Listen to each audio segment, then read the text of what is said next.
तो अभी हम डॉक्टर विश्वरूप से मिलेंगे और उनसे सुनेंगे। जब वो स्टेज पे आए, खुदा की तारीफ करो उनके लिए तालियों के साथ।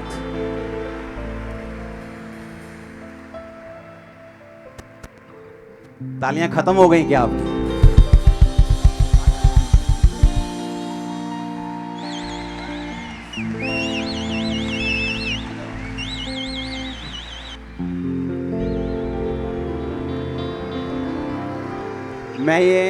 मैं ये चाहता हूं कि बाइबल में लिखा है जिसको सम्मान देना चाहिए उसका क्या करो? सम्मान करो। लेके आओ। सुनो सुनो सुनो सुनो। आप जानते हैं कि इनकी डाइट से मेरी आंखों के सामने लोग हील हुए हैं। मेरी आंखों के सामने।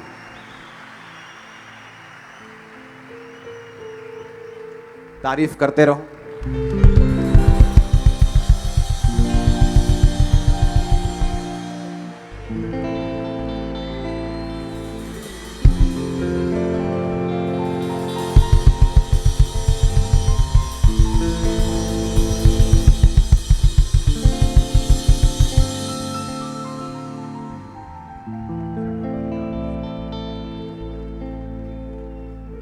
और इनके साथ डॉक्टर्स की टीम भी है। डॉक्टर संजीव सूद जो दयानंद आयुर्वेदिक कॉलेज के प्रिंसिपल हैं, वो भी आ जाओ।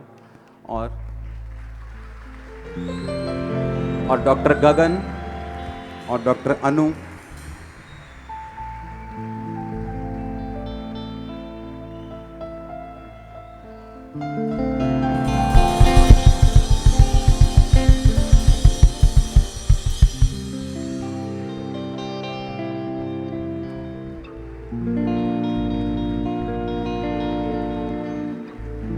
तारीफ करो जोर से।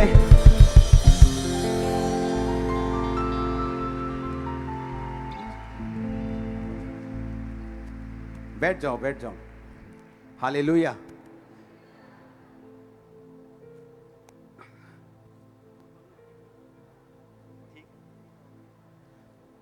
अपने हाथों को उठाओ। बोलो जो कुछ आज मैं सुनूंगा मैं मानूंगा खुदावन। मेरे विश्वास को बढ़ा यीशु मसीह के सामर्थी नाम में।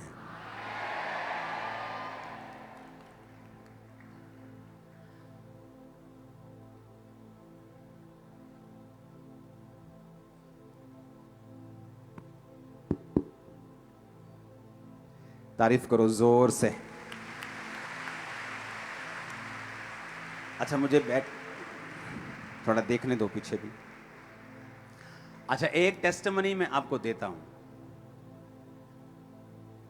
जो डाइट इन्होंने अपने इंटरनेट पे भी बहुत ये वायरल हुई थी और यहां पर भी मैंने बताई थी। मैंने पेशेंट देखे हैं जो विश्वासी नहीं है, मेरे नोन में हैं। जब उन्होंने ये डाइट फॉलो की उनका ब्लड प्रेशर, उनकी शुगर, उनकी चीजें एग्जैक्ट नॉर्मल पे आ चुकी।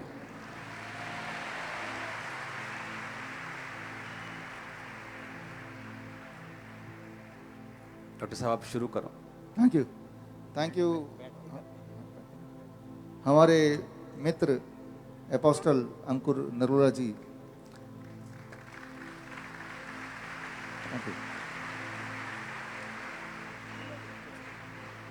और दयानंद आयुर्वेदिक कॉलेज के प्रिंसिपल डॉक्टर संजीव सूद जी। दुनिया में सबसे दुखदाई चीज है बीमार रहते हुए जिंदा रहने की कोशिश में लगे रहना। अगर आप सोचें गॉड ने हमें इस धरती में भेजा है, क्या हमें दर्द देने के लिए, बीमारी देने के लिए भेजा है? अगर ऐसा नहीं है तो हमारे आसपास याद कीजिए, अपने आसपास देखिए, हमारे खुद को देखिए। बहुत लोग बीमार हैं। डायबिटीज़ है, हाई ब्लड प्रेशर है, हार्ट डिजीज़ है, कैंसर है। एक बार अगर ये बीमारी हो जाती है, आपने ये सुना होगा कि वो ठीक ही नहीं होती कभी। दवा लेते जाते हैं, बीमार पड़ते जाते हैं, दवा लेते हैं, बीमार पड़ते हैं। पूरे दुनिया में ऐसा एक भी इंसान नहीं मिलेगा जो ये बोले कि मैंने डायबिटीज़ की दवा ले ली, अब मैं पूरी तरह ठीक हो गया, या मैंने ब्लड प्रेशर की दवा काफ़ी समय तक ली, अब मैं ठीक हो गया, या मैंने हार्ट की दवा ली, मैं ठीक हो गया, या मैंने कीमोथेरेपी कराई, अब मैं ठीक हो गया। ठीक होने का नाम ही नहीं लेते। फिर वो इंसान सोचता है कि मुझे बीमारी के साथ ही जीना है। लेकिन फिर भी एक बार सोचिए, अगर हम यहाँ बीमार हैं, ठीक होने का कोई ना कोई तो इंतजाम होगा, कोई ना कोई तो तरीका होगा। और जो तरीके हमारे पास अभी दिखाई दे रहे हैं दवाई खाने का, वो तरीका काम तो नहीं कर रहा। अगर काम कर रहा होता तो पूरे दुनिया में कम से कम एक इंसान तो उस दवाई को खाने के बाद ठीक हो जाता। अगर तो ऐसा कोई इंसान आपको मिले तो आप मुझसे मिलाइए। दरअसल दवाइयों से इंसान ठीक हो ही नहीं सकता। इस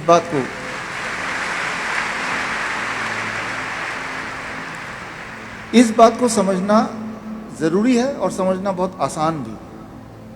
दवाइयों से इंसान ठीक क्यों नहीं हो सकता? इंसान उसी चीज़ से ठीक हो सकता है जो गॉड की बनाई हुई चीज़ है। दवाई इंसान की बनाई हुई चीज़ है। इस बात को थोड़ा आसान भाषा में मैं आपको समझाना चाहता हूँ।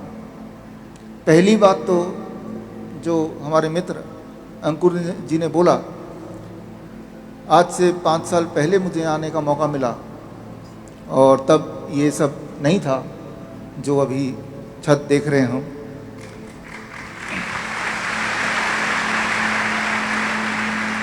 और हम उम्मीद करते हैं कि आने वाले दिनों में देश और दुनिया में बहुत जगह पे अभी की तरह इसी तेजी से ये सिलसिला फैलेगा।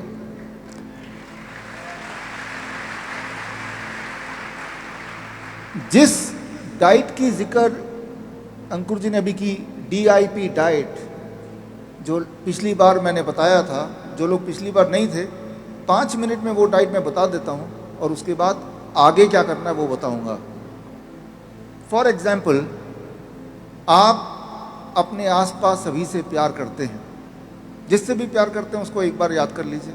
अभी आप बैठे हैं यहाँ पे, अचानक जिससे प्यार करते हैं या जिसको प्यार करते भी नहीं है, जिसे जानते भी नहीं है, आपके आंखों के सामने एकदम से गिर जाए, उसके सीने में दर्द हो, हार्ट अटैक बोलते हैं इसे, तो आप इस वक्त क्या करेंगे?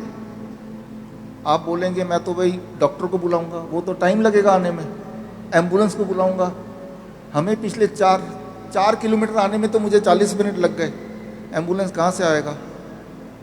कुछ तो करना पड़ेगा इसी वक्त।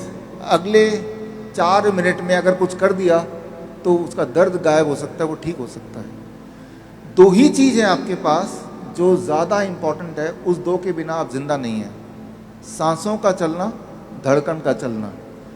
इन दोनों को अगर आपने काबू में कर लिया तो बहुत कुछ आपके काबू में आ जाएगा। तो आज इन दोनों को कैसे काबू में करना है? अपने हाथ से या फिर गॉड के बनाई हुई चीज़ों से, वो हम सीखेंगे। उससे पहले आप में से जिनके माता पिता को डायबिटीज़ है, दवाइयों पे है, ब्लड प्रेशर है, दवाइयों पे है, थायराइड है, दवाइयों पे है, जोड़ों के दर्द है, दवाइयों पे है, आज एक बार फिर से वो DIP डाइट में आपको बोलता हूँ, आप याद रख लीजिए, कीजिएगा ज़रूर, ताकि दवाई उनकी छूट जाए, वो पूरी तरह स्वस्थ हो जाए।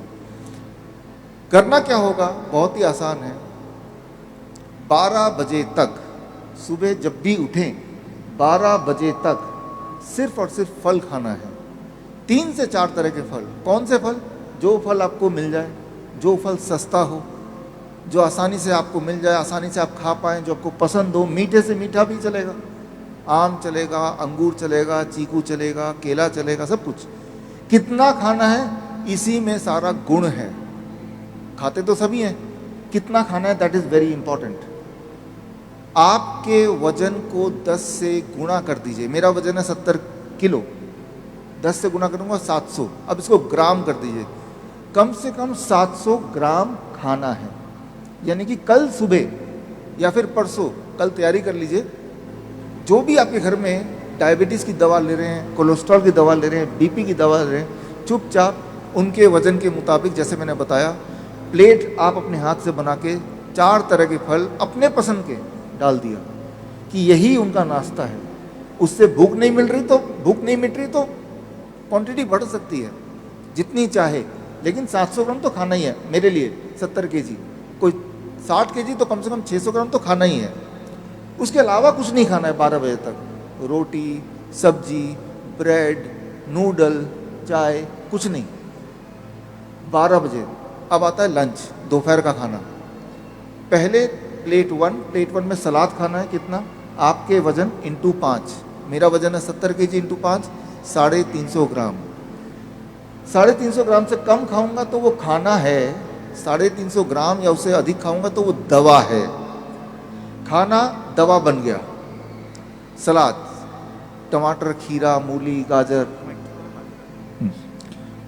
गाजर, ककड़ी या सलाद पत्ता, लाल, पीली, हरी, शिमला मिर्च, प्याज, 4-5 तरह के कच्ची सब्जी जिनके दांत मजबूत नहीं है, थोड़ा स्टीम कर लिया, थोड़ा उबाल लिया।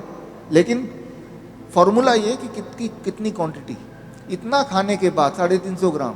अब आप खाएंगे रोटी, सब्जी, दाल, चावल, जो खाना चाहते हैं वो खाएंगे, जो आप रोज खा रहे हैं वही खाएंगे। डिनर 7 बजे से पहले ख़त्म कर दें, और डिनर में भी वही करें जो मैंने अभी बताया। लंच के लिए दोपहर का खाना और रात का खाना एक जैसा। 2 चीज़ छोड़ दें। एक, जो चीज़ फैक्ट्री से निकल के आती है, बिस्किट, ब्रेड, पैक चीज़ें, राइट, या जो चीज़ जानवरों से निकल के आती है, दूध, दही, लस्सी, मक्खन, घी, पनीर, छाछ, चिकन, अंडा, छोड़ दें।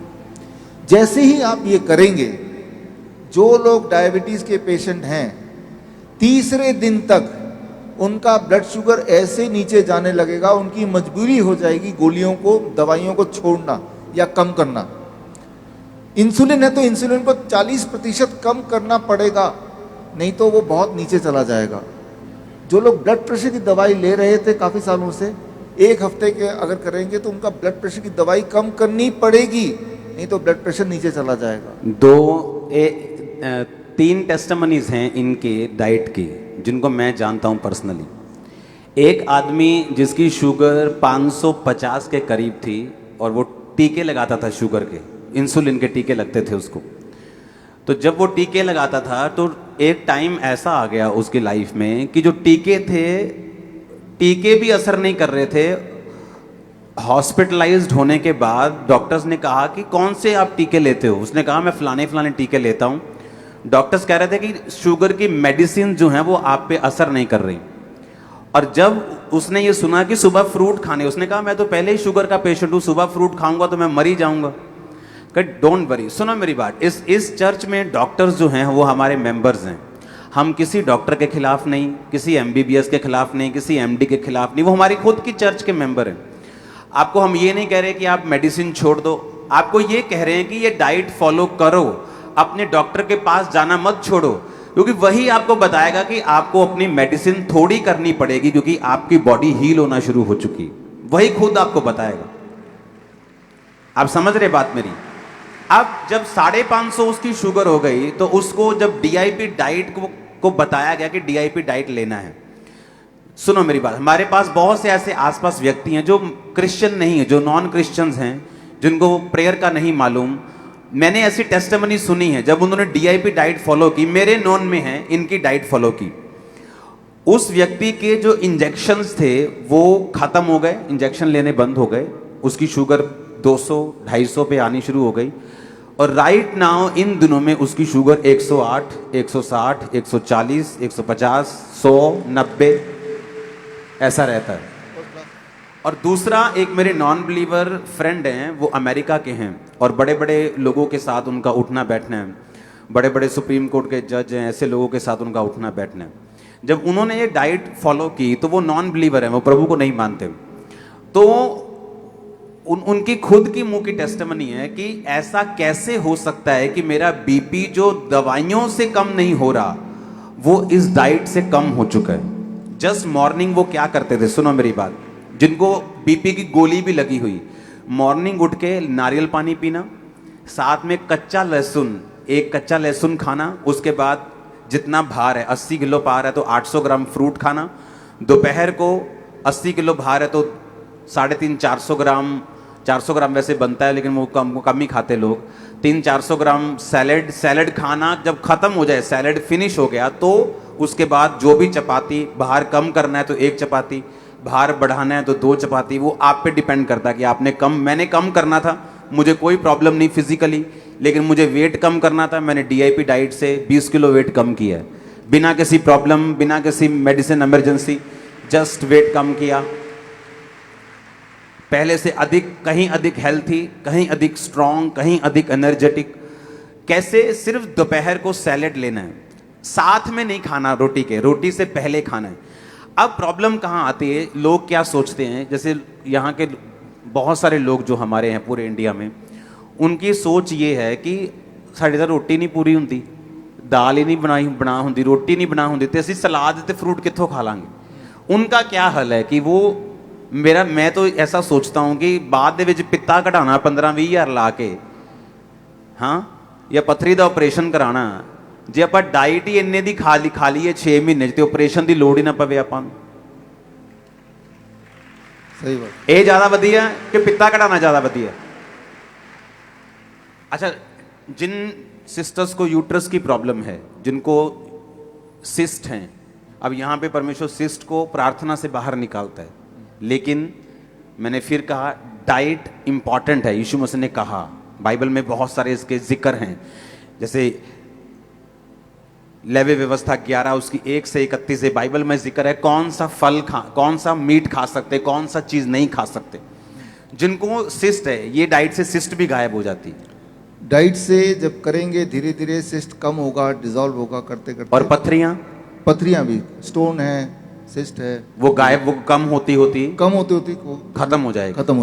और जो आपको पेन है, मान लो एक बंदे के गुर्दे में स्टोन है 10 mm का, उसको पेन रहता है, जब वो ये डाइट फॉलो करता है, जस्ट 3-4-5-6 दिन हफ्ते में उसका पेन कम होना शुरू हो जाए। जब पेन कम हुआ, इसका मतलब वो पथरी का साइज छोटा हो रहा है, और असर हो रहा है। तो ये इनके लिए निशानी होगी, हाँ, कि जो भी सिम्टम इनके बॉडी में है बीमारी का, वो डाइट से कम होना शुरू होगा। अगर वो लगातार फॉलो करेंगे तो वो गायब हो जाएगा। ये ब्लेसिंग है आप लोगों के लिए। सुनो, अब मान लो सैलेड है, लोग बोलते हैं कि हम फ्रूट कहाँ से खाएं, हम इतना नहीं अफोर्ड कर सकते, या फ्रूट को या सैलेड को, है ना। जो सिस्टर डॉक्टर हमारे पास आपके साथ आई हैं, तो हम बात कर रहे थे, आपने फ़ोन पर भी हमने बात की कि जो ब्रेन के पेशेंट हैं, अगर वो कनक खाना छोड़ दें, आटा खाना छोड़ दें, तो वो हील हो जाते हैं। सिर्फ कनक खाने से लोग बीमार हैं, सिर्फ गेहूं की रोटी खाने से। हाँ। और वो सिस्टर बता रहे थे कि गेहूं 1901 के बाद बोई जानी शुरू की और कमर्शलाइज हो गई, और उससे पहले लोग जो थे वो मोटा अनाज खाते थे, कोई कोदरे की रोटी, है ना, बाजरा और क्या क्या होता है, रागी, बाजरा, कुट्टू, चना, जौ, और भी बहुत सारे मिलेट्स हैं। मिलेट्स के कई सारे प्रकार हैं, फॉक्सटेल मिलेट्स हैं, कोडो मिलेट्स हैं, बर्नयार्ड मिलेट्स। सुनो मेरी बात, अब जो मुझे मालूम नहीं, कोदरे का आटा और गेहूं के आटे में फर्क है? महंगा है कोदरे का बहुत? नहीं, महंगा नहीं है, सेम रेट है ना, थोड़ा बहुत। कम से कम अगर मुझे हेल्थी रहना है, अगर आपको हेल्थी रहना है, आटे को, गेहूं को अपनी जिंदगी से निकाल दो, दूसरी रोटी ऐड कर दो, आप बॉडी में फर्क देखना कितना होगा। जस्ट आटा चावल निकाल दो। मैं तो लंगर वालों को भी बोलूंगा एक दिन कि आटे की रोटियां बंद करो, इनको कोदरे की रोटियां खिलाओ, रागी की रोटियां खिलाओ, जौ की रोटियां खिलाओ, बाजरे की रोटियां खिलाओ। आप मेरी बात समझ रहे कि नहीं? जब मैंने इनकी डाइट सुनी, मैं इनको आपको अपनी टेस्टिमनी बताता हूं, मैंने इन पे बिल्कुल फेथ नहीं किया था। जैसे चर्च पे आके लोग फेथ नहीं करते ना, हीलिंग नहीं होती, झूठ बोलते हैं। तो जब मैंने सुना तो मैंने फॉलो नहीं किया, लेकिन बाद में मैंने जब फॉलो किया तो मेरा वेट कम हुआ। फिर मैंने फॉलो करना बंद किया। फिर बाद में मुझे मेरी बॉडी इंडिकेशन देने लग गई कि अब तुझे वेट कम करने की जरूरत है, क्योंकि मेरा वेट 110 से भी अबव जाने लगा और मुझे लाल साइन मिलने शुरू हो गए थे सब तरफ से कि भाई साहब थोड़ा नीचे आना पड़ेगा मुझे। और हेल्थी वे में वेट कम करने का इससे अच्छा तरीका मुझे कभी नहीं मिला। ये मुझे बता रहे थे कि अगर आपको हीलिंग करनी है, आपको पथरी गायब करनी है, आपको सिस्ट गायब करनी है, 7 बजे के बाद खाना बंद कर दो। आपने कहा 7 बजे के बाद कि 7 रात को, वो क्यों? ये एक बहुत इंपॉर्टेंट बात है, इसको समझना ज़रूरी है। आपको खाना है 7 AM to 7 PM, 7 बजे से 7 बजे तक। अब जो 7 PM शाम को 7 बजे से लेके अगले दिन सुबह 7 बजे तक जब नहीं खाएंगे, जैसे फास्टिंग बोल सकते हैं, आपने कुछ खाया नहीं, याद रखिए आपका बॉडी लगातार उसको खाना चाहिए। जब आप खा नहीं रहे तब भी, तो क्योंकि आप खाना नहीं खा रहे हैं तो बॉडी क्या करती है, आपके अंदर जो सिस्ट बना हुआ है, स्टोन बना हुआ है, उस स्टोन को अगर आप निकाल के माइक्रोस्कोप में देखेंगे तो उसके अंदर कैल्शियम मिलेगा, मैग्नीशियम मिलेगा, विटामिन मिलेगा, प्रोटीन मिलेगा। वो सारी चीज़ें जो बॉडी को ज़रूरत है, वो कोई ख़राब चीज़ नहीं है। तो जब खाना नहीं खाते हैं तो बॉडी को न्यूट्रिशन कहाँ से मिलता है? बॉडी उस स्टोन को तोड़ के उसमें से न्यूट्रिशन निकालता है और उसको अपने लिए यूज़ करता है। तो इसे कहते हैं साइंटिफिक भाषा में ऑटोफेजी। तो एक तरफ तो आपको उस स्टोन से आपका छुटकारा हो गया और बॉडी को न्यूट्रिशन भी मिल गया। और अगर किसी को थायराइड है, किसी को हार्मोन इम्बैलेंस है, आपने कब बताया कि ये डाइट उसके हार्मोन इम्बैलेंस को भी ठीक करती है? हार्मोन इम्बैलेंस को ठीक करती है। किसी को मान लो थायराइड है और थायराइड की गोलियों पे है, हाँ। आपको सिर्फ इतना करना है, डाइट तो लेना ही है, महीने में एक बार, 1 महीने बाद आपको थायराइड टेस्ट कराना है।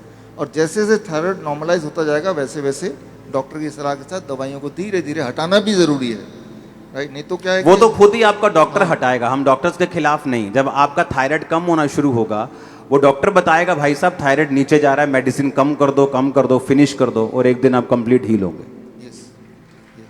तो थायराइड में 3 महीना नॉर्मली लग जाता है लोगों को दवाई से छुटकारा पाने में। जो और आपने, जैसे मैंने जो पेशेंट देखे हैं हील होते, वो है ये स्टोन के, बीपी के और शुगर के, लेकिन आप बता रहे थे कि कैंसर भी इससे हील होता है।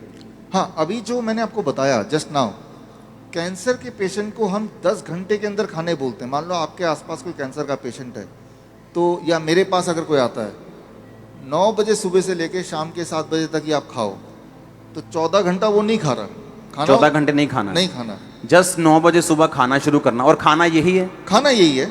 मतलब सुबह अगर वो 70 किलो का है, वो 700 ग्राम फ्रूट खाएगा, यस, दोपहर को वो 350 ग्राम पहले सलाद खाएगा, सलाद खाएगा, और उसके बाद रोटी खा सकता है कैंसर वाला। डिपेंड करता है कौन सा वाला कैंसर है, किस स्टेज में पहुंचा हुआ है। अगर ज़्यादा पेन वाला कैंसर है, ट्यूमरस ग्रोथ हो गया है, उसे तकलीफ बढ़ गई है, तो जो प्लेट 2 है, कुक्ड फूड जिसे बोलते हैं, उसे हम बंद करा देते हैं। अच्छा, कुक फूड नहीं खाना, फिर क्या खाना है? सलाद, smoothies, fruit juice, vegetable juice. या स्मूदीज आप बताओ लोगों को क्या होता है ये?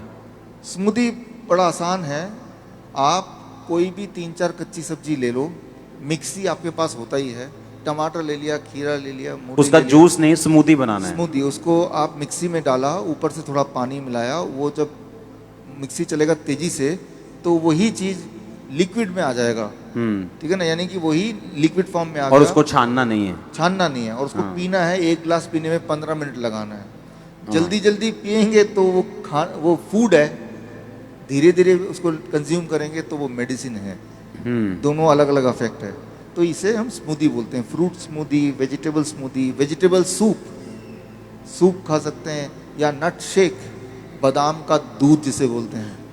बादाम आपने लिया कम से कम 10-15, उसको पूरी रात भर भिगो दिया, सुबह उस बादाम को लिया, मिक्सी में डाला, थोड़ा पानी या नारियल पानी डाल दिया, एक केला भी डाल दिया अंदर, और उसको घुमा दिया, तो वो बन जाएगा नट शेक। दूध जैसे बन जाएगा, दूध की तरह बन जाएगा, दिखने में दूध की तरह लगेगा, बड़ा ही स्वादिष्ट लगेगा, बड़ा ही ताकतवर होगा। खास तौर पे जो लोग जिम में जाते हैं उनको भी ये ले सकते हैं। लेकिन मैं अभी कैंसर की डाइट की बात कर रहा हूँ कि ये सारी चीजें हैं जो वो ले सकते हैं या लेना चाहिए पूरे दिन भर में। और जो सेकंड प्लेट है उसकी जगह उसने पत्ते खाने हैं या क्या खाना है? पत्ते या तो खाएं या फिर उसको पिए। अच्छा, हाँ, स्मूदी बना के या पत्तों का जूस बना के, पालक का जूस सबसे अच्छा, या लाल और हम बोलते हैं रेड ग्रीन जूस, चुकंदर का जूस और पालक का जूस। अगर एक ग्लास आप पीते हैं, एक ग्लास मतलब 250 ml, एक बड़ा ग्लास आप पीते हैं धीरे धीरे करके, तो वो बहुत ताकत देगी। एक बात याद रखिए, जो हरे पत्ते का जूस होता है उसका केमिकल स्ट्रक्चर हमारे खून से मिलता जुलता है। मतलब जो हरा जूस है वो हमारे हाँ। खून से मिलता है उसका स्ट्रक्चर। हाँ हाँ, क्लोरोफिल का structure that is similar to the blood का स्ट्रक्चर। तो ये बात बन गई, हमारे बॉडी में जो खराब खून घूम रहा है जिसकी वजह से कैंसर है, उसकी जगह पे अच्छा खून बनने में आपका हरा जो जूस है वो मदद करेगा। एक टेस्टिमनी मैं आपको देता हूँ। एक व्यक्ति है, उसको जब उसको चेक करवाया तो उसका हार्ट बहुत दर्द करता था और बता ना उसको, जैसे पंजाबी में बोलते हैं ना, उसको घबराहट होती थी बहुत। तो जब उसको चेक करवाया गया तो उसका बीपी 180 190 था।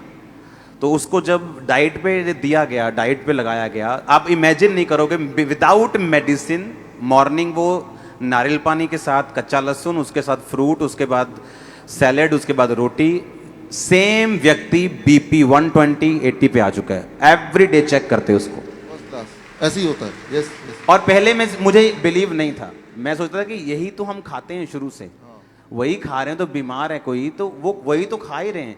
लेकिन आपने बताया कि खाने का तरीका, टाइमिंग और खाने का जो तरीका है और क्वांटिटी है वो वैसी ही होनी चाहिए, तब जाके वो काम करते हैं। और आपने पिछली बार ये बताया था कि जो सैलेड है, जो फ्रूट है, वो एक ट्रैफिक पुलिस की तरह काम करती है। हाँ। आपकी बॉडी के अंदर। Yes yes. कि अगर ट्रैफिक पुलिस नहीं होगी तो वो किधर भी लोग घुसेंगे। हाँ। तो उसे ये नहीं मालूम बीपी कम रखना है या शुगर कम रखनी। अगर सैलेड है वो ट्रैफिक पुलिस है, फ्रूट है वो ट्रैफिक पुलिस है। हाँ। वो बताता है कि कौन सी चीज कितनी बैलेंस में रखनी। और मैंने ये देखा है।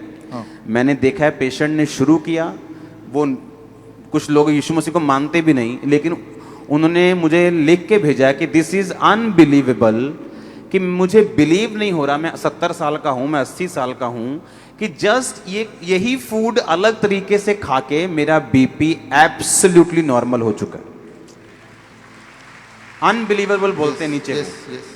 कि अनबिलीवेबल, हमने सोचा भी नहीं कभी ऐसा हो सकता है। यस। हाँ। ये आसान हो जाएगा। एक शब्द याद रखिए, जो साइंस के स्टूडेंट आप में से, इनक्रिटिन हार्मोन, कल देखिएगा, छांटिए इसको गूगल में, इनक्रिटिन। इनक्रिटिन जो है वो पेट में एक हार्मोन है। अच्छा। वही ट्रैफिक पुलिस का काम करता है।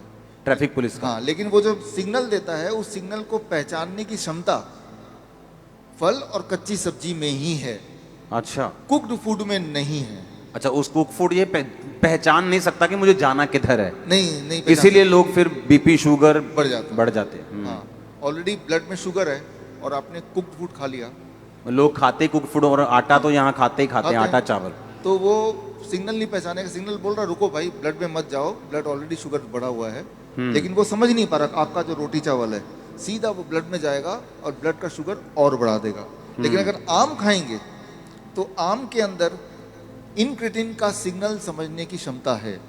तो वो या तो लीवर में छुप जाएगा, या स्टमक में वेट करेगा, कोलोन से निकल जाएगा, या ड्रॉप करके धीरे धीरे ब्लड पे वो इंक्लूड होगा, एकदम से जंप नहीं करेगा। तो इनक्रिटिन हार्मोन एक पुलिस मैन बोल सकते हैं, ट्रैफिक मैन बोल सकते हैं। जिस व्यक्ति को 650 शुगर थी, उसके मुंह की वर्डिंग है कि मैं खुद हैरान हूं कि मैं सारा दिन फ्रूट खा के भी मेरी शुगर 100 पे है। इमेजिन करो आप, फ्रूट खा के, सैलेड खा के, रोटी खा के, खत्म क्या किया, रोटी बिल्कुल नहीं खाते, आटा बिल्कुल बैन है हमारे। मैं आटा खाता हूं, लेकिन जब मेरा फूड डे होता है कि आज चिकन बनया, ले आओ भी आटे दिया रोटियां, उंगला ना मिन के, हाँ अजदा पंजाबी खाते हैं, हाँ वो हम खाते हैं। लेकिन रेगुलर डाइट में मेरी फिनिश है, आटा मैं नहीं खाता हूँ, चावल मैं नहीं खाता हूँ, बिना किसी प्रॉब्लम के, कि मुझे कोई प्रॉब्लम नहीं, लेकिन फिर भी मैं फॉलो कर। और जो लोगों को प्रॉब्लम थी, उनके मुंह की वर्डिंग है कि मैं खुद हैरान हूं कि ये मीठा फ्रूट खा के भी मेरी शुगर 100 है, और मेरी आंखों देखी चीज है ये। इसलिए मैंने इनको दोबारा बुलाया आपके लिए। आप ब्लेस हो आज। इसे आपने कहा था थायराइड, हाँ, sugar, BP, cancer, heart disease, सबसे बड़ा जो हार्ट जो, हाँ, और आपने कहा था कि अगर किसी को ब्रेन की प्रॉब्लम है, किसी को अगर फिट्स पड़ रहे हैं, तो वो आटा खाना छोड़ दे। इसमें दो चीज, फिट्स क्यों पड़ते हैं वो एक बार समझ लें, 1 मिनट लगेगा। हमारे बॉडी में, ब्रेन में स्विच है। जैसे यहाँ पे लाइट का स्विच है, स्विच को ऑन करेंगे तो ही लाइट ऑन होगा, स्विच को ऑन ही नहीं करेंगे, लाइट कितना भी हो वो जलेगा ही नहीं। सिमिलरली हमारे ब्रेन में ट्रिगर है। कुछ लोगों में, हम में से, वो स्विच ऑन होता है, यानी कि वो फिट्स ऑन होता है दो ही चीज़ों से, एक गेहूं या फिर ग्लूटेन। गेहूं के अंदर होता है ग्लूटेन, गेहूं याद रख लीजिए, या फिर एनिमल प्रोटीन, मीट से, चीजों हाँ से। मीट से। तो ये दो चीज जैसे ही आप हटा देंगे तो वो स्विच ऑन ही नहीं होगा, फिट्स पड़ेगा ही नहीं। बहुत मतलब simple गेहूं बात। बंद कर देनी है, मीट गेहूं, बंद कर देना उन लोगों के लिए, उन लोगों के लिए। हाँ, क्योंकि उनको ऐसा फिट पड़ रहा है, तो उनका बॉडी जो है सेंसिटिव है इन दोनों चीज़ों से, तो दो को हटा दो, अब नहीं फिट पड़ेगा। दवाई कितना भी लेंगे फिट फिर भी पड़ता रहता है, लेकिन ये जब ट्रिगर ही नहीं है तो फिट्स पड़ने का सवाल ही नहीं है। तो ये बात है। या कई बार क्या होता है कि वो लोग पैक्ड फूड खा लेते हैं, बिस्किट वगैरह खा लेते हैं, तो उसके अंदर भी अगर वो है जिस जो उसको पता नहीं है कि गेहूं है या दूध से बना हुआ है, तब भी फिट्स पड़ जाएगा। उसे नहीं दिख रहा बिस्किट में क्या क्या है, लेकिन बॉडी को पता है। तो ये है। अभी आप बोल रहे थे कि फ्रूट्स खाने के बावजूद भी शुगर नॉर्मल है। मैं ऐसे बोलता हूँ, फ्रूट्स खाने की वजह से ही इसको शुगर नॉर्मल है, इसको इस तरह से रख लीजिए। तो ये जो अभी तक हमने बात की, और इस डिस्कशन से आपने ये समझा कि बहुत ही आसान है ठीक रहना, बीमार रहना मुश्किल है। उल्टा सीधा खाओ, फिर दवाई भी खाओ, फिर उल्टा सीधा खाओ, बीमार रहना मुश्किल है। बीमार ना रहना आसान है। सिर्फ इतना करें, अगर तो बीमार नहीं है तो होंगे नहीं, और अगर हैं तो हर दिन आपको दिखेगा आप ठीक होते चले जाएंगे। कैसे पता चलेगा ठीक हो रहे हैं? आपको पता चलेगा, आपकी ताकत बढ़ जाएगी, आपके जो पेन है वो कम हो जाएगा, उससे पता चलेगा। डायग्नोसिस ना भी करें तो भी पता चल जाएगा। इससे होगा कि आप ठीक हो रहे हैं। आपकी जो ये बुक अभी हमने करना है इसको, यस, जिसमें आपने बताया कि जो किडनी पेशेंट हैं जिनका डायलिसिस होता है, हाँ, वो किस तरह से डायलिसिस से बच जाते हैं और किडनी जो है प्रॉपर वापस हील हो जाती है। क्योंकि मोस्टली हमने देखा है कि जिसकी किडनी खराब हो गई वो ट्रांसप्लांट ही कराता है या मर जाता है। ये एक इम्पॉर्टेंट बात है जो मैं आपको बताना चाहता हूँ, ताकि आप इसको उन लोगों तक पहुँचाएं जिनको इसकी ज़रूरत है। ऐसे बहुत सारे लोग हैं, लाखों में, जो हर दूसरे दिन या तीसरे दिन डायलिसिस कराते हैं। पहले तो समझना पड़ेगा डायलिसिस क्या है। बहुत ही सिंपल है, आधे मिनट में समझ जाएंगे।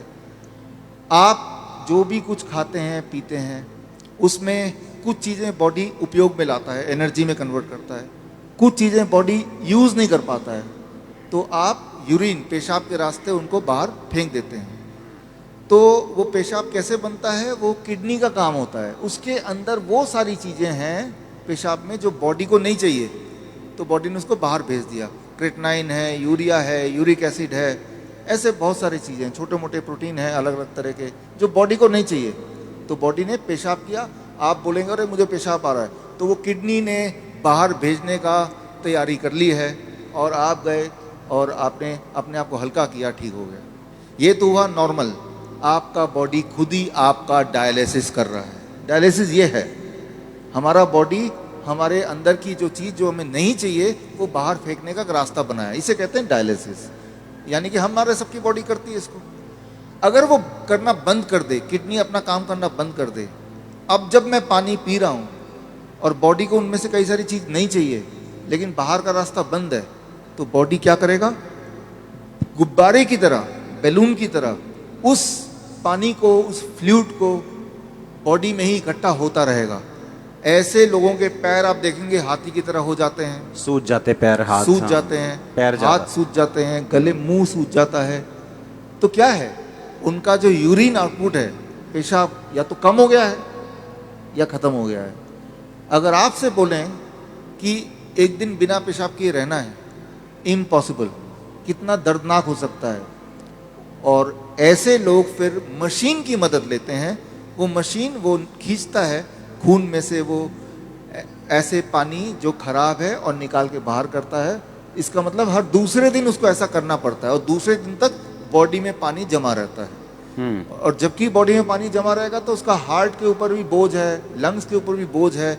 हर दिन वो कमज़ोर होता जा रहा है, हर दिन वो मरता जा रहा है, डायलिसिस कराने के बावजूद भी या डायलिसिस कराने की वजह से भी, क्योंकि डायलिसिस भी किडनी को और फर्दर खराब करती है। तो अब आपको समझ आ गया कि प्रॉब्लम क्या है, डायलिसिस किसे कहते हैं, किडनी खराब होना किसे कहते हैं, ऐसे लोगों को पहचानेंगे कैसे? आप जब देखेंगे, हम कैसे पहचानते हैं ऐसा पेशेंट को? कोई रिपोर्ट की ज़रूरत नहीं है मुझे, आपको भी ज़रूरत नहीं है। आप सिर्फ ऊपर से नीचे देखेंगे, अगर पैर हाथ में सूजन है थोड़ा बहुत भी, तो समझ लीजिए कि किडनी फेलियर की तरफ आप बढ़ चुके हैं। लेकिन घबराने की बात नहीं है। पहली बात, जब सूजन होती है बॉडी में, पानी जम जाता है तो सांसें भी नहीं ले पाता है, मुश्किल से लेता है, तो ये भी गड़बड़ है। वो चलता है थक जाता है, ये भी गड़बड़ है। तो ये तो हो गया। अब करना क्या है, सोल्यूशन क्या है? आपके बॉडी के अंदर से पानी को निकालना है। उसके लिए बड़ा आसान गॉड का दिया हुआ सोल्यूशन आपके पास ही है इसी वक्त। तीसरा kidney, third kidney. Third kidney किसे कहते हैं? आपका स्किन, सबसे बड़ा बॉडी का ऑर्गन। आपके स्किन में देखेंगे छोटे छोटे छेद हैं, है ना? तो ये जो छेद हैं, ये छेद से पसीना निकलता है। आप पसीने का एक बूंद लीजिए, पेशाब का एक बूंद लीजिए, दोनों को लैब में ले जाइए। अब पूछिए कि इसमें क्या है। पेशाब के एक बूंद में क्रेटिनाइन, यूरिया, यूरिक एसिड, वो सारा कुछ मिलेगा जो पसीने के एक बूंद में मिलेगा। अच्छा। हाँ, यानी कि पसीना और पेशाब सेम है, अलग अलग नहीं है, बिल्कुल सेम है। केमिकल कॉम्पोजिशन दोनों का सेम है। उसमें भी सोडियम है, उसमें भी सोडियम है, उसमें भी पोटेशियम, उसमें भी पोटेशियम है। आपका पसीना एक तरह से बॉडी का पेशाब का ही एक और फॉर्म है। आपका जो स्किन है, ये भी भगवान का बनाया हुआ इमरजेंसी किडनी है, इमरजेंसी किडनी। तो उस इंसान का जिसके दोनों किडनी खराब हो गए हैं, अब क्या करेंगे? ये जो स्टेपनी है, मैं इसको स्टेपनी बोलता हूँ। आपकी गाड़ी का एक टायर पंचर हो गया, आप स्टेपनी यूज करते हैं ना, तो हम बोलते हैं कि ये स्किन को यूज कर लो, स्किन से बाहर निकाल दो। अब सवाल आता है स्किन से कैसे निकालें? स्किन से निकालने के तरीके, अभी जो बाथटब, अगर आप सुनाई दे रहा है, बाथटब का वीडियो प्लीज चला दें। ओके, चलाओ वीडियो बाथटब का।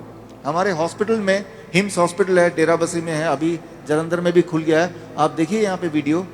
ये जो लोग आप देख रहे हैं, ये पानी के टब में बैठे हुए हैं। पानी का टेम्परेचर याद रखिएगा 40 डिग्री सेल्सियस पे है। पानी गले तक है। गले तक पानी अगर हो, उसका टेम्परेचर अगर 40 डिग्री सेल्सियस मेंटेन कर पाएं, और ये लोग अगर 2 घंटे बैठ पाएं, तो 2 घंटे के अंदर 2 घंटे सुबह शाम के एक ही बार, एक बार, या फिर एक घंटा 2 बार। अच्छा।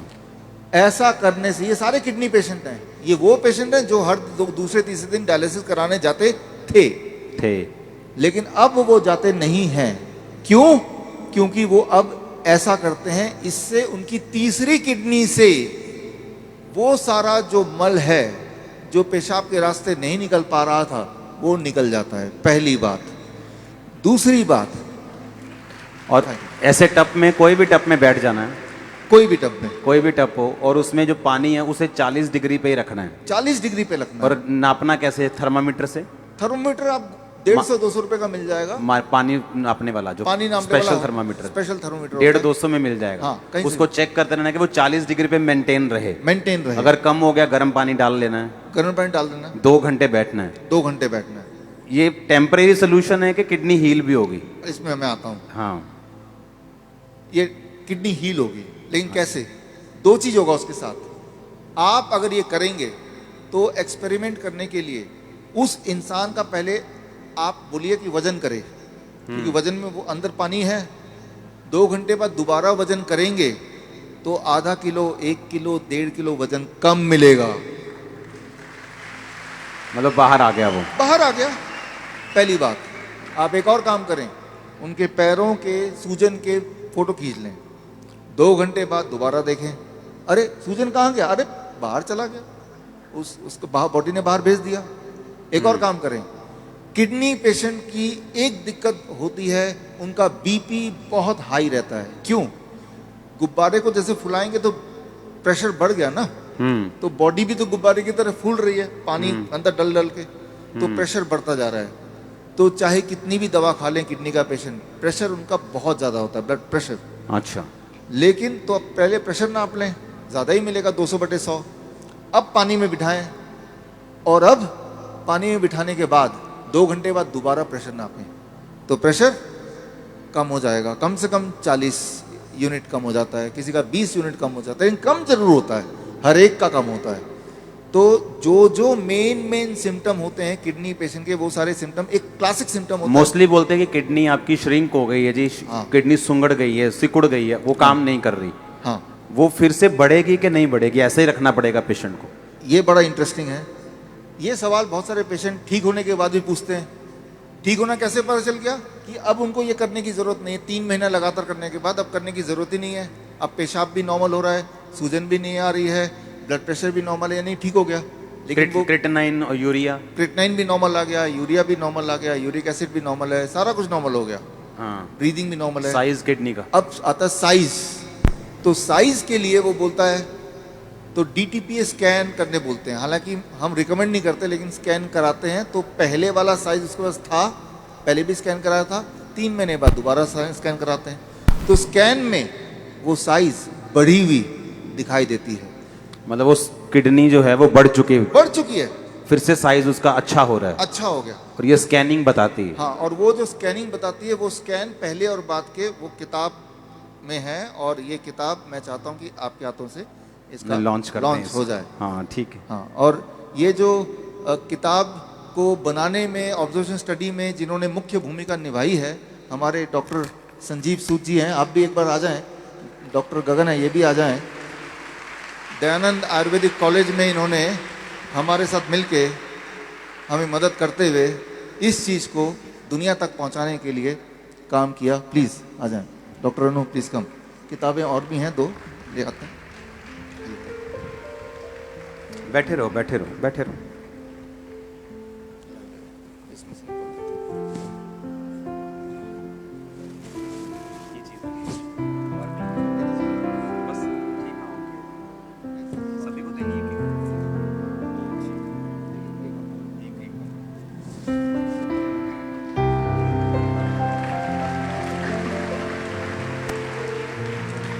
इसका नाम है प्रत्यारोपण, यानी किडनी ट्रांसप्लांट का अंत।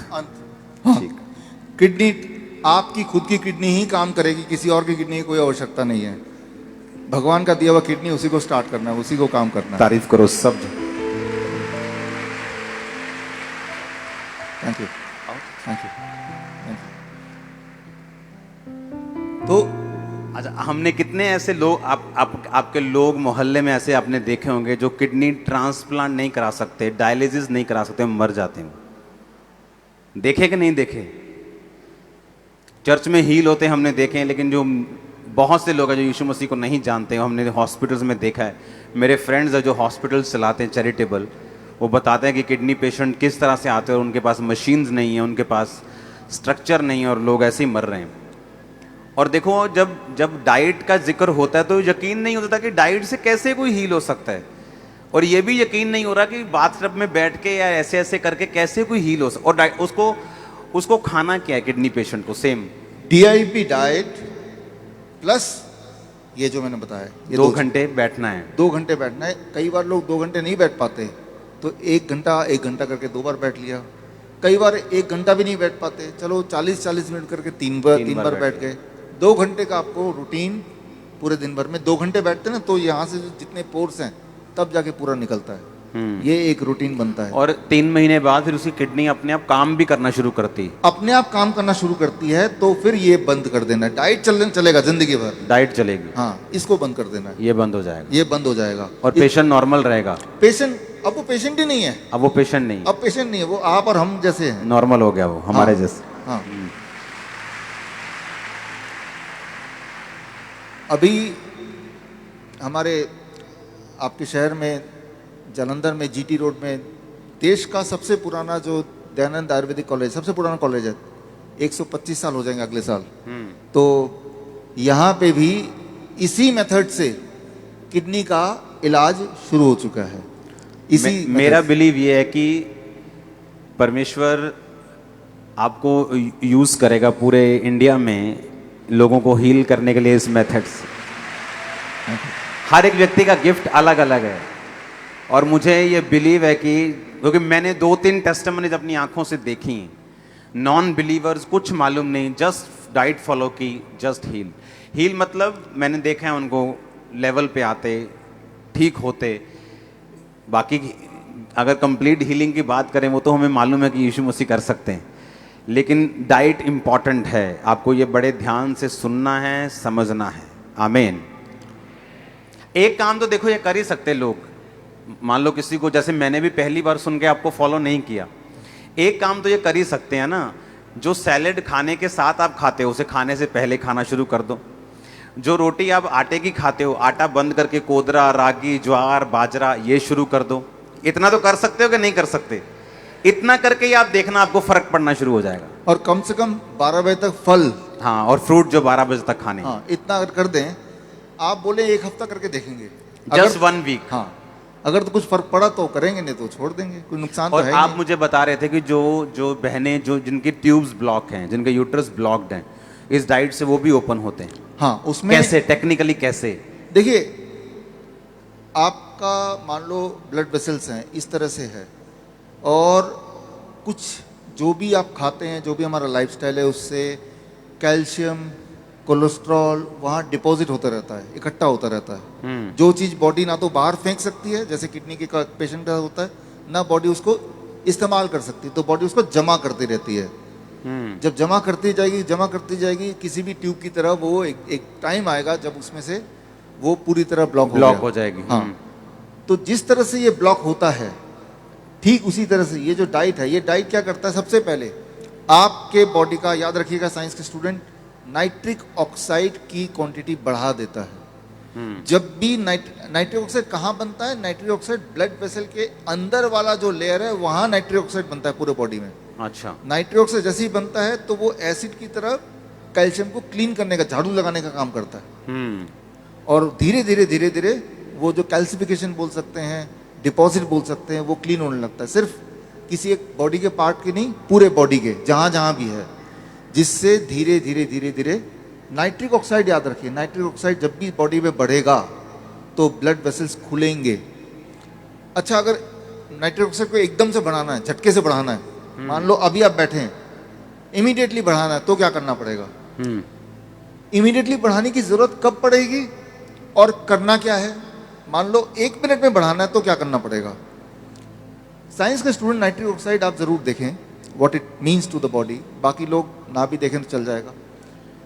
नाइट्रिक ऑक्साइड जब भी बढ़ता है तो बॉडी के जितने ब्लड वेसल्स हैं वो खुल जाता है। जब ये खुलेगा तो ब्लड प्रेशर घटेगा। तो उसके लिए हार्ट अटैक कब होता है? जब ब्लड जाना बंद, ब्लॉक हो गया, तो हार्ट अटैक हो गया। हार्ट अटैक कैसे पता चलेगा?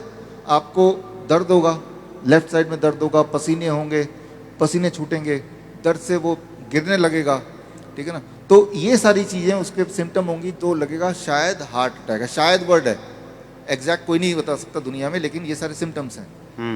अब ऐसे में अगर उसका नाइट्रिक ऑक्साइड उसी वक्त बढ़ा दिया जाए एकदम से, तो ब्लड वेसल खुल गया, और खुलते ही उसको ब्लड सर्कुलेशन हो गया, एकदम से नॉर्मल उसी वक्त हो गया, जैसा कि हम अपने हॉस्पिटल में करते हैं। तो क्या करना पड़ेगा? पहली बात तो वो खड़ा है तो वो गिरने ही वाला है, उसको बिठाना है। कैसे बिठाना है ये आप देख लीजिए, पोस्चर जिसमें हार्ट थोड़ी देर तक जिंदा रहे, वो पोस्चर है। जमीन पे बिठाना है, मैं यहाँ पे कुर्सी में करके दिखा रहा हूँ, जमीन पे करके भी दिखाऊंगा। ये जो ऐसे बैठा हूँ मैं, ये देखिए पीछे दीवार है, और ऐसे इस पोस्चर में हार्ट प्रोटेक्टेड पोस्चर में होता है। अच्छा, हाँ, ये सबसे प्रोटेक्टेड है। जब भी कभी आपको ऐसा लगे, शंका हो कि इसको हार्ट अटैक आ गया है, दर्द है, और तब उसको ऐसे बिठा देना है 1 सेकंड के अंदर, उसी वक्त ज़मीन पे इसलिए बोल रहा हूँ क्योंकि अगर गिरेगा तो चारपाई से गिरेगा तो चोट लग सकती है। बेहोश भी अगर होना है तो उसको, नीचे होगा तो बेहोश होगा तो नीचे ही लुढ़केगा, जिसके possibility. This is the first step. ऐसा करने के बाद भाग के जाना है।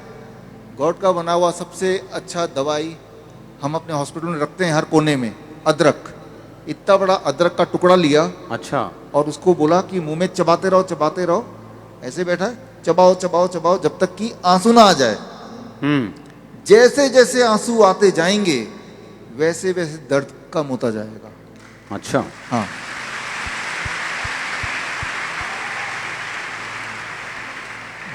दो बातें हैं, चाहे वो हार्ट अटैक हो, चाहे वो ब्रेन स्ट्रोक हो, पैरालिसिस आ गया, बॉडी का एक पार्ट काम ही नहीं कर रहा अचानक, तो वो चबाता जैसे गया। ब्रेन में किसी का क्लोट हो जाए और वो बेहोश हो जाता है, अगर तो बेहोश हो गया फिर तो चबा नहीं सकता वो।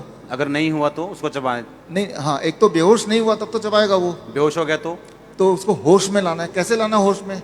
1 सेकंड में लाना है, उसी वक्त।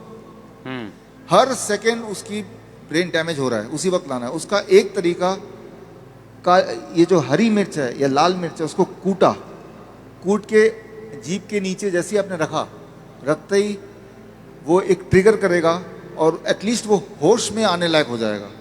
लाल मिर्च जो सूखी लाल जो मिर्ची पाउडर होता है वो, मिर्ची पाउडर भी चल जाएगा या हरी मिर्च भी चल जाएगी।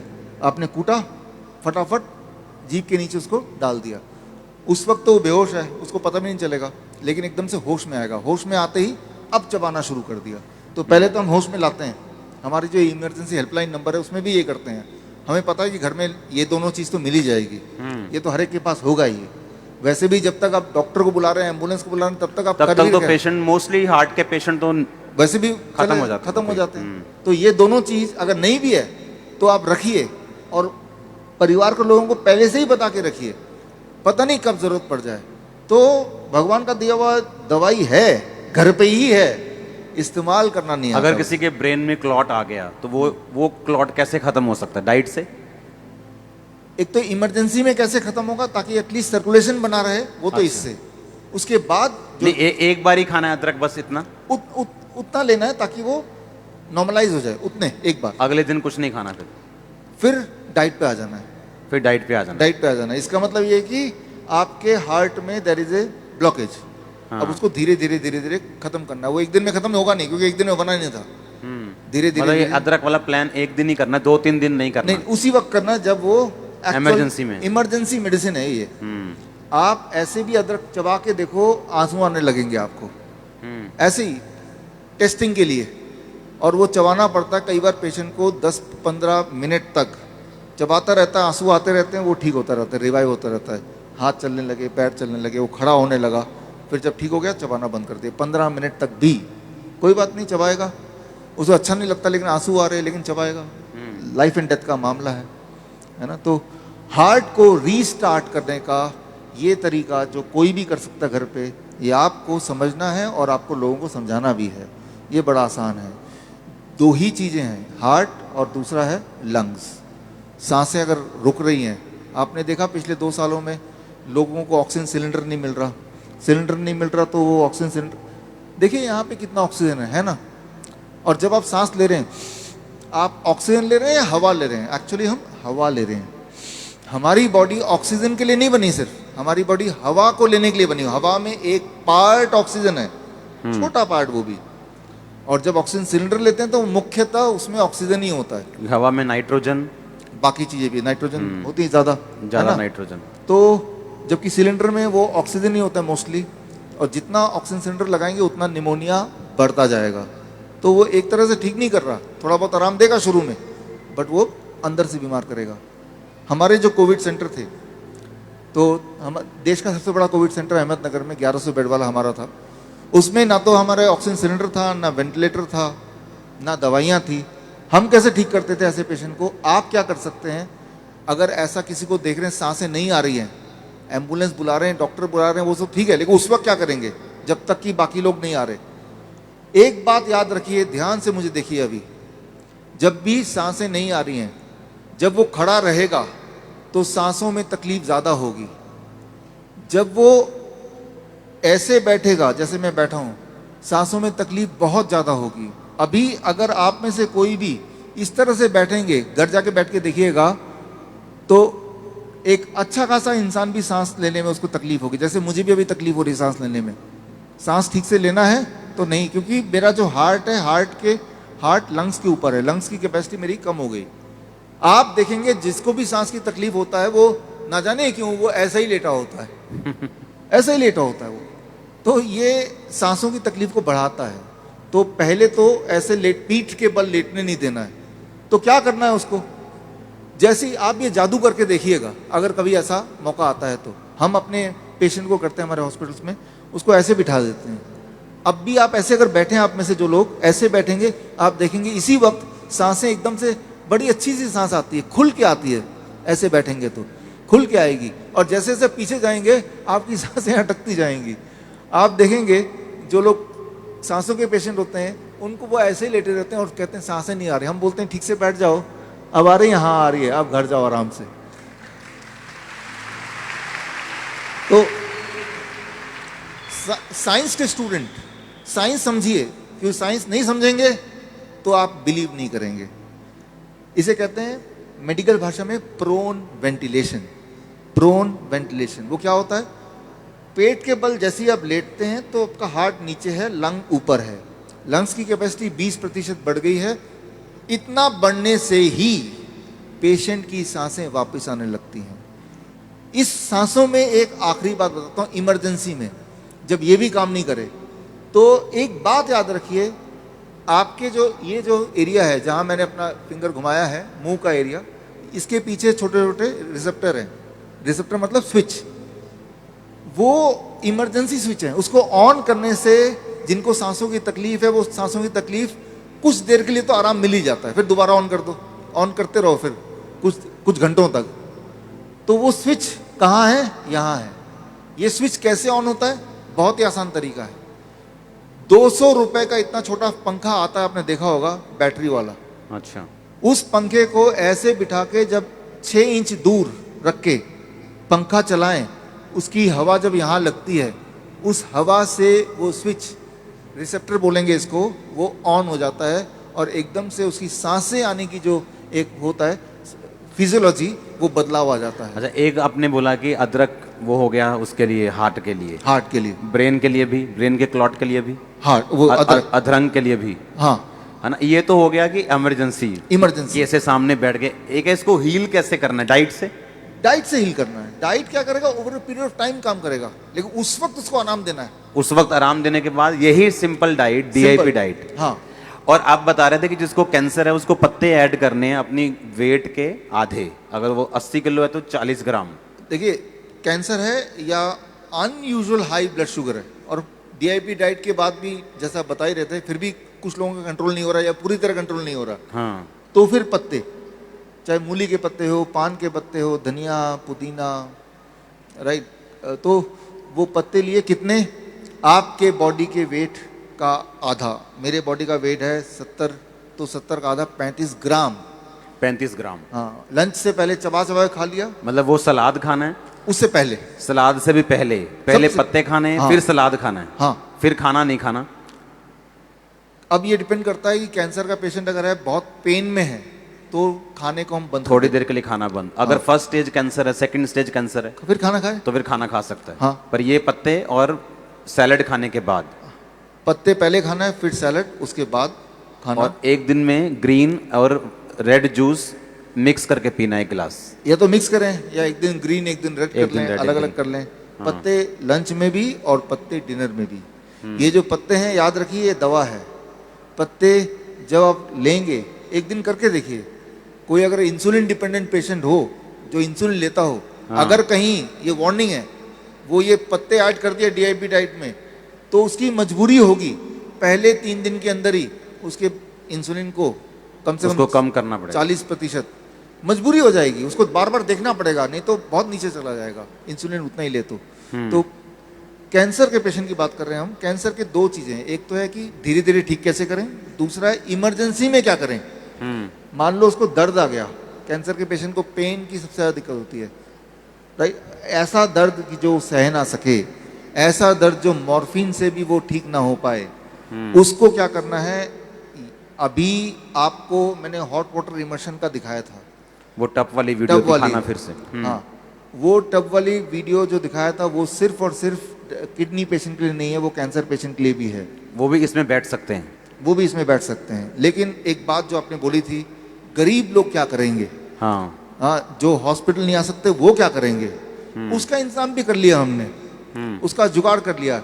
घर में आपके जैसे लोगों ने ये सुन के घर जाके किस तरह से अपना जुगाड़ किया, गरीब से गरीब आदमी टब बना लिया उन्होंने। हाँ, और कैसे बनाया, वो होममेड वीडियो प्लीज दिखाएं, होममेड वाला वीडियो, ये देखिए ड्रम के अंदर।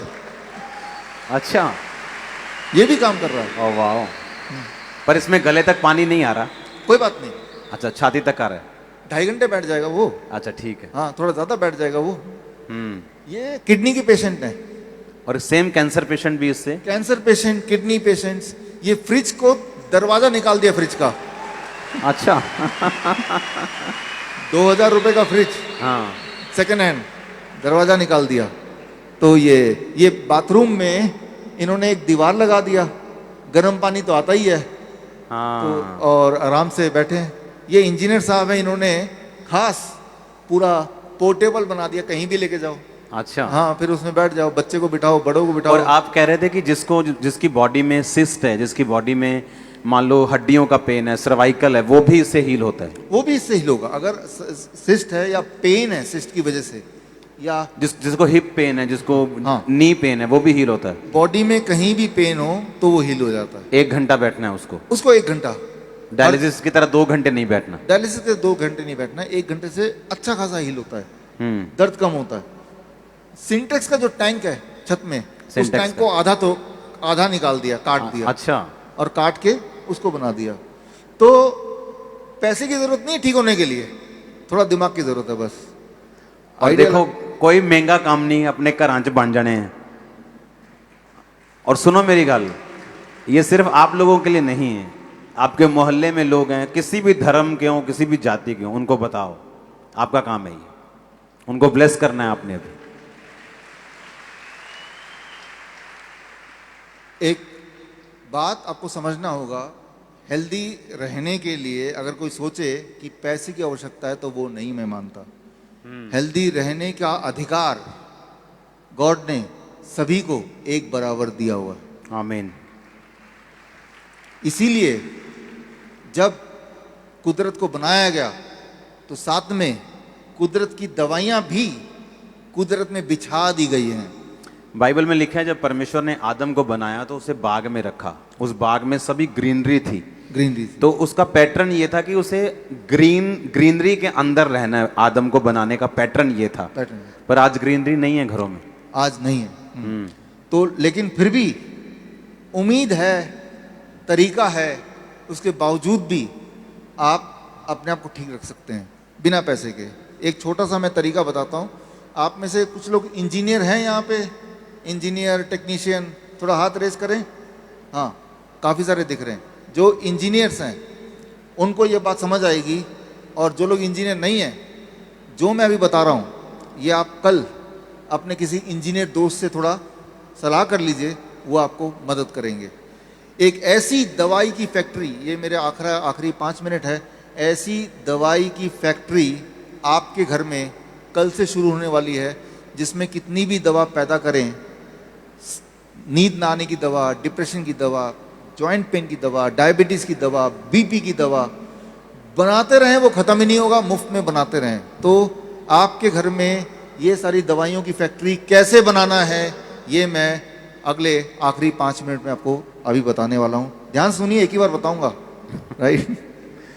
देखिए, इंजीनियर्स, आपने भी हाथ रेस किया था, तो आपकी ये जिम्मेवारी है कि जिनको समझ नहीं आया तो उनको आप समझा देंगे। थोड़ी सी इंजीनियरिंग की नॉलेज, थोड़ी इलेक्ट्रिकल की नॉलेज होना थोड़ा सा आवश्यक है। मैं आसान भाषा में समझाऊंगा।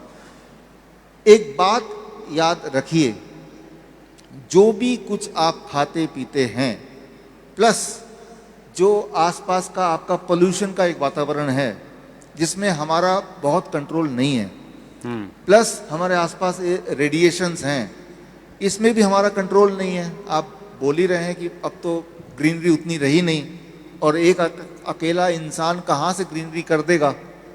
तो कई सारी ऐसी चीज़ें हैं जिसमें हमारा वश फिलहाल नहीं है। तो ऐसे में हमें क्या करना है, और वो जो फैक्ट्री वाली बात वो क्या करनी है, वो मैं समझाता हूँ।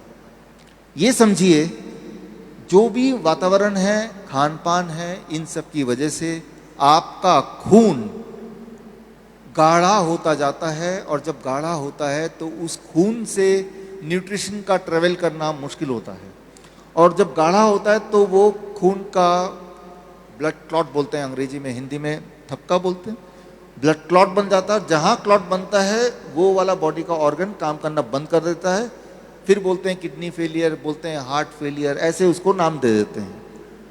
अब वो जो क्लॉट है, खून का थिक होना, यही सारी बीमारियों का जड़ है।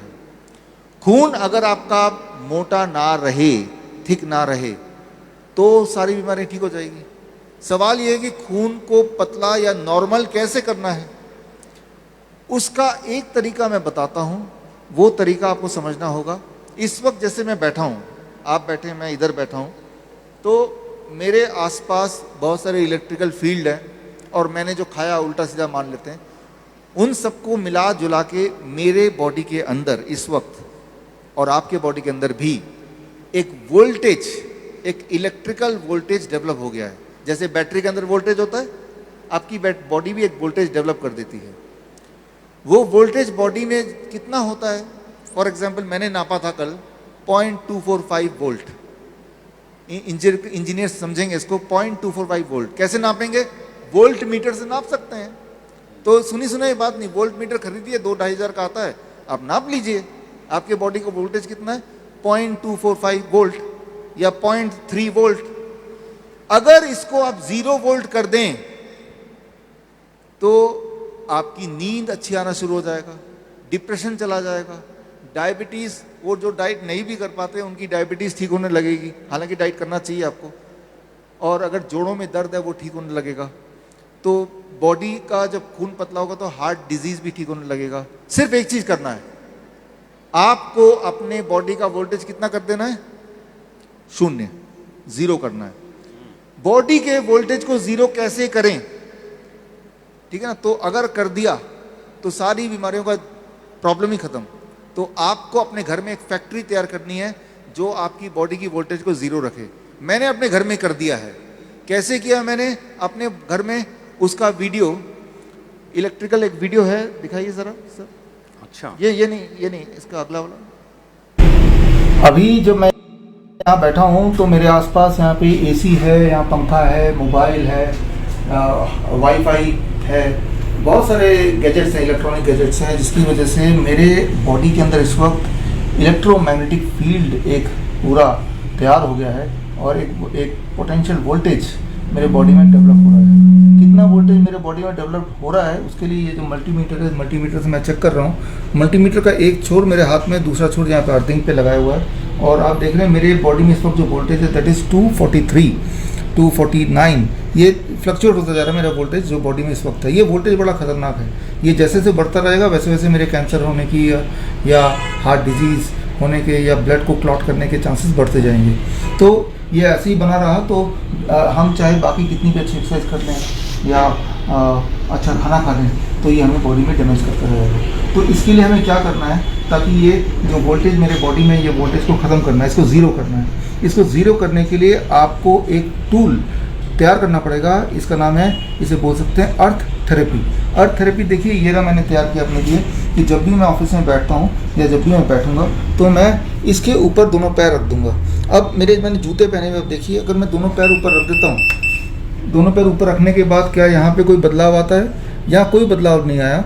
दोनों पैर, एक पैर रख दिया, दूसरे पैर पे रख दिया, there is no change in it, right. लेकिन अगर मैं अपने जूते उतार देता हूँ, ये देखिए मैं जूते उतार रहा हूँ, जूते उतार के अब मैं रखने जा रहा हूँ। अब आप ऊपर भी दिखाओ और दोनों एक साथ दिखने चाहिए, मेरे पैर रखते हुए भी और ये भी नंबर्स दिख रहा, नंबर भी साथ में और पैर भी। अब ये पैर रखा, आप सिमल्टेनियस देखिए, जैसे ही मैंने पैर रखा ये मैंने अर्थिंग टूल पे, अर्थ थेरेपी पे, और ये 0 हो गया। इस वक्त मेरी जो वोल्टेज है दैट इज 0 0 0 0 0, राइट। यानी कि पूरे दिन भर में अभी तक मेरी वोल्टेज रहती थी 0.245 246 डिपेंडिंग ऑन की आसपास के कितने सारे इक्विपमेंट थे। लेकिन अब मैं चाहता, अब मैंने पैर हटा लिया, हटाते ही अब देखो दोबारा से मेरे बॉडी में वोल्टेज जनरेट हो गया। तो ये जो अर्थिंग टूल है, ये अगर आप अपने बना लें घर पे, और जब ऑफिस में जब भी काम कर रहे हैं, घर पे जब बैठते हैं, इस तरह से आप अगर बैठते हैं तो ये दोबारा से ऑन करना पड़ेगा।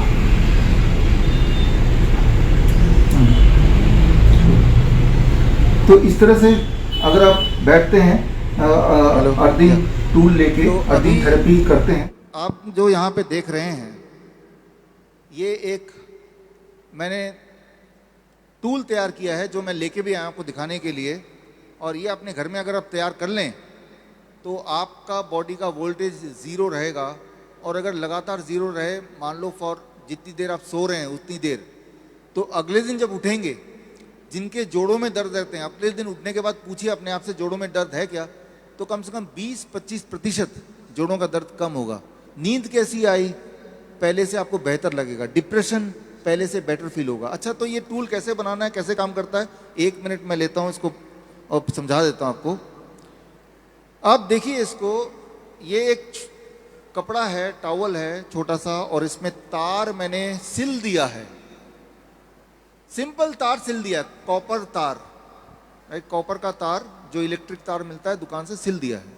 सिल के, और इसका तार का दूसरा हिस्सा ये बहुत लंबा है, इतना लंबा है कि मेरे घर के जहां मैं रहता हूं ऑफिस का 2nd फ्लोर से वो तार मैं नीचे तक ले जा सकता हूं। तार नीचे तक जा सकता है, और नीचे तक जाने के बाद उस तार को जमीन के नीचे मैंने 1 फीट गाड़ दिया है अंदर, ठीक है ना।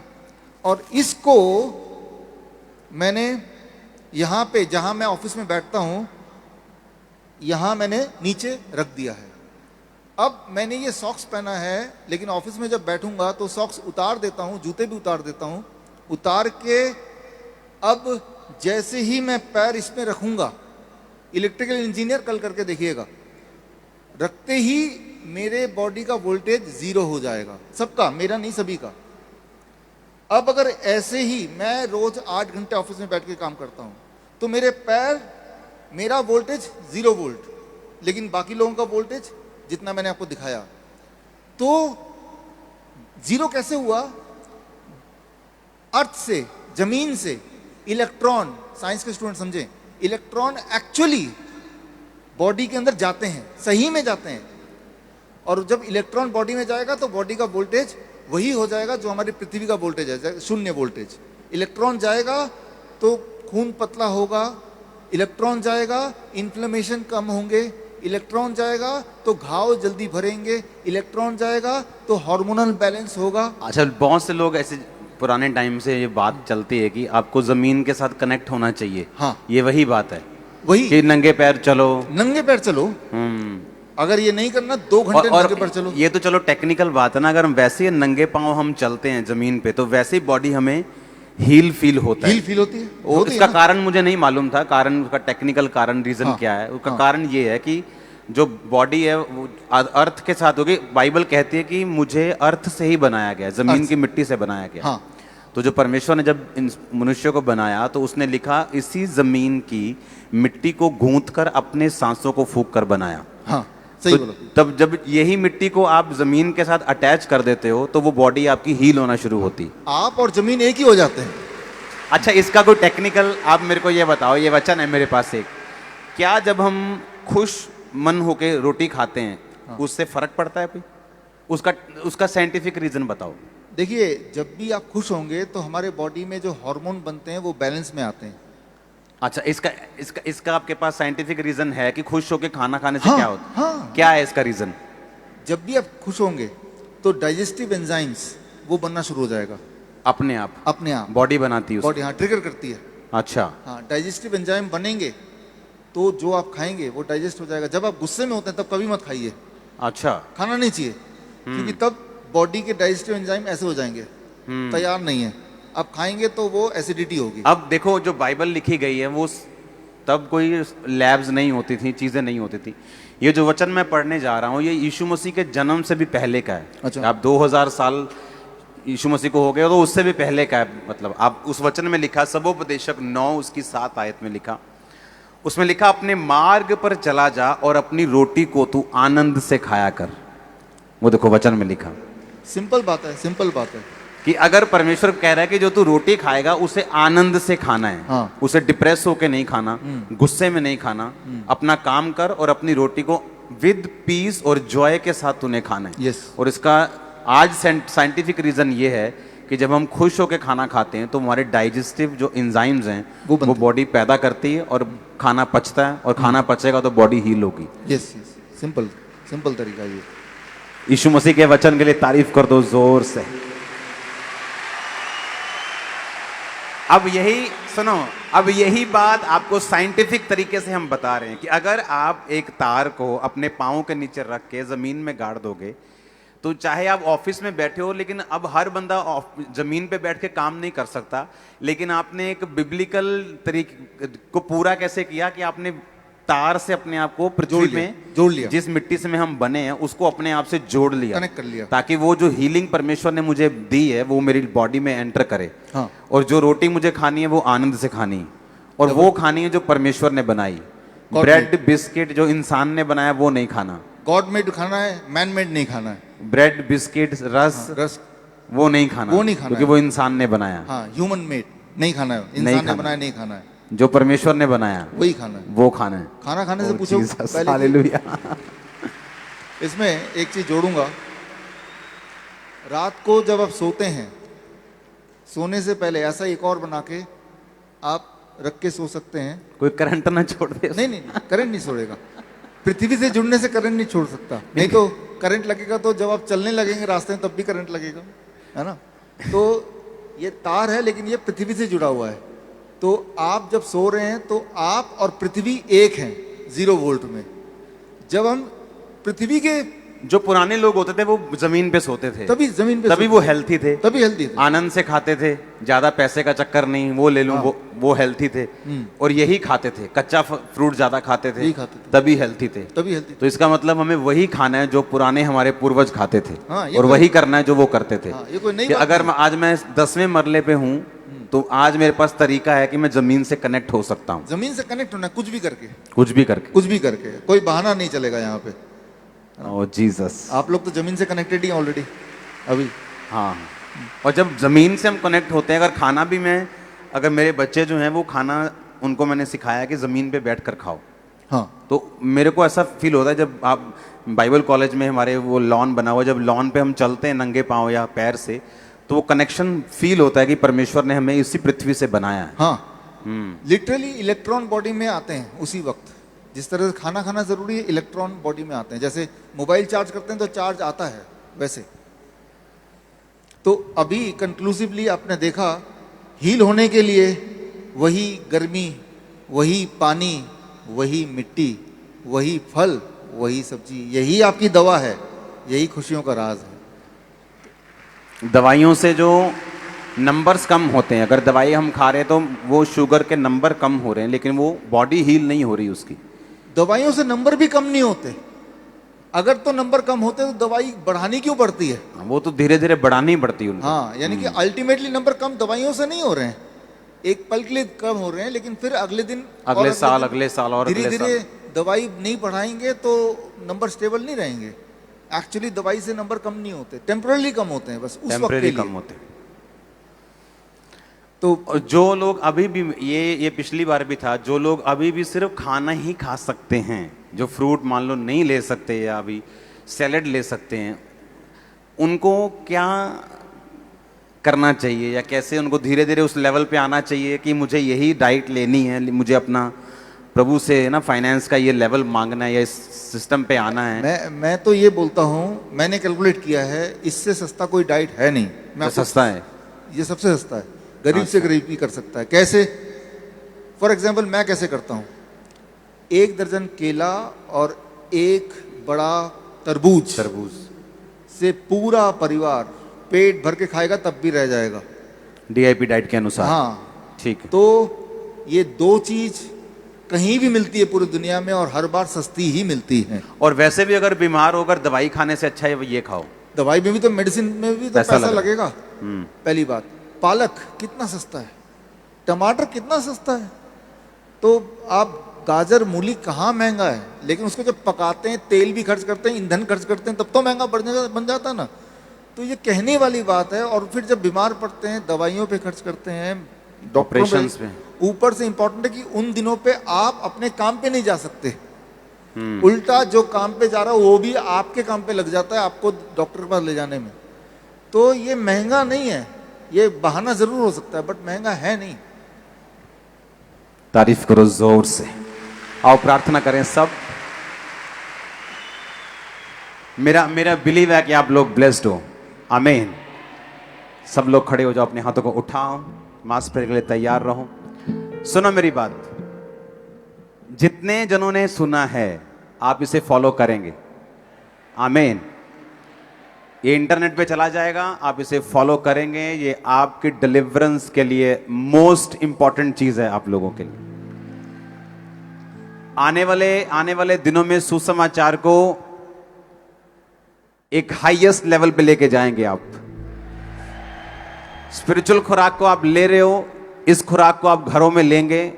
खुदा का वो काम होगा जो पहले कभी नहीं हुआ था यीशु मसीह के नाम में। आप अपने हाथों को उठाओ, डॉक्टर साहब को विदा करने का टाइम आ चुका है, फिर हम प्रार्थना में जाते हैं। अपने हाथों को उठाओ। Thank you Jesus. खुदाबंद हम प्रार्थना करते खुदाबंद तेरे बेटे के लिए, बहुत से लोगों को तेरा बेटा हील कर सके। बाइबल कहती हर एक को अलग अलग तूने वरदान दिए हैं। तेरा पवित्र आत्मा खुदाबंद तेरे बेटे के साथ हो। बहुत से लोग इनकी टीचिंग से, उन चीजों से जो बिब्लिकल हैं खुदाबंद, लेकिन इंसान भूल गया। ये वही तरीके हैं जो बाइबल में लिखे, जो वही तरीके जो तूने बनाए हैं खुदाबंद, कि वही चीजें जो आपने आदम के लिए बनाई थी, हम इनको फॉलो कर सकें, इन पे चल सकें और बरकत को पा सकें। जितने लोग आज सुन रहे हैं फॉलो करें, डिलीवर हों और हील हों। प्रभु यीशु मसीह के सामर्थी नाम में हम मांगते हैं।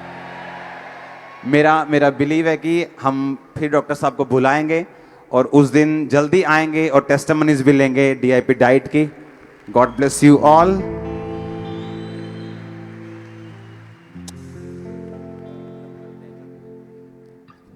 एक बार डॉक्टर साहब को सी ऑफ कर दो तारीफ के साथ।